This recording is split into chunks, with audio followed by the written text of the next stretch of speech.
بسم اللہ الرحمن الرحیم۔ السلام علیکم۔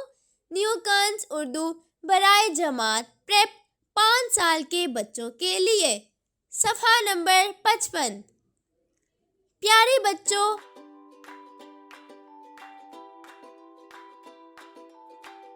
ہمارے آج کے سبق کا عنوان ہے عددی ترتیب۔ عددی ترتیب گنتی سے الگ چیز ہے۔ گنتی میں آپ چیزوں کو گنتے ہیں اور پھر چیزوں کی تعداد کے مطابق عدد کا نام لیتے ہیں۔ عددی ترتیب میں جو چیزیں موجود ہوتی ہیں ان کی ترتیب اور پوزیشن کے مطابق اسے ایک عددی نام دیا جاتا ہے، جس سے اس چیز کی پوزیشن یا ترتیب ان چیزوں میں واضح ہو جاتی ہے۔ مثلاً اس صفحے پر پہلی تصویر میں 10 بچے دوڑ میں حصہ لے رہے ہیں۔ یہ 10 کا ہندسہ یا عدد گنتی ہے، لیکن دوڑ میں اول آنے والا بچہ پہلا، اس کے بعد والا بچہ دوسرا، پھر تیسرا، چوتھا، پانچواں، چھٹا، ساتواں، آٹھواں، نوواں اور 10واں بچہ ہے۔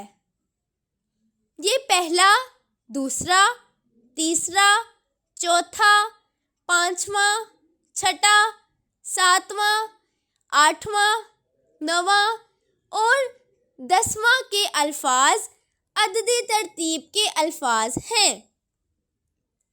ان الفاظ سے آپ کو بچوں کی ترتیب کا پتہ چلتا ہے کہ انور پہلا بچہ ہے، چوتھا بچہ عامر ہے، ساتواں بچہ زہیب ہے اور حارث 10واں بچہ ہے۔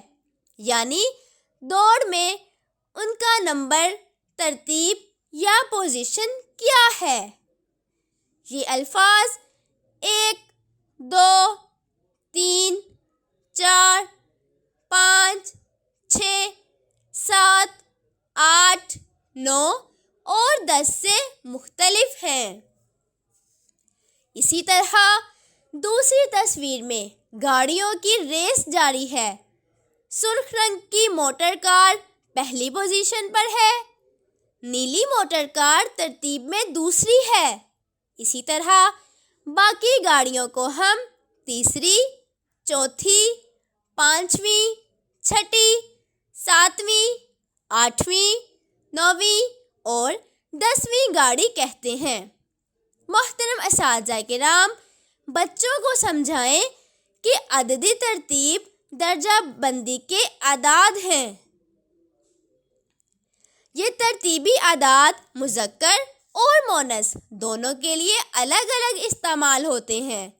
یہ اعداد اپنی ذات میں مذکر اور مؤنث کی صفت رکھتے ہیں۔ مثلاً پہلا کا مطلب اولین مذکر اور پہلی کا مطلب اولین مؤنث ہے۔ اسی طرح باقی سب اعداد۔ اردو میں بے جان چیزیں بھی مذکر اور مؤنث استعمال ہوتی ہیں۔ شکریہ۔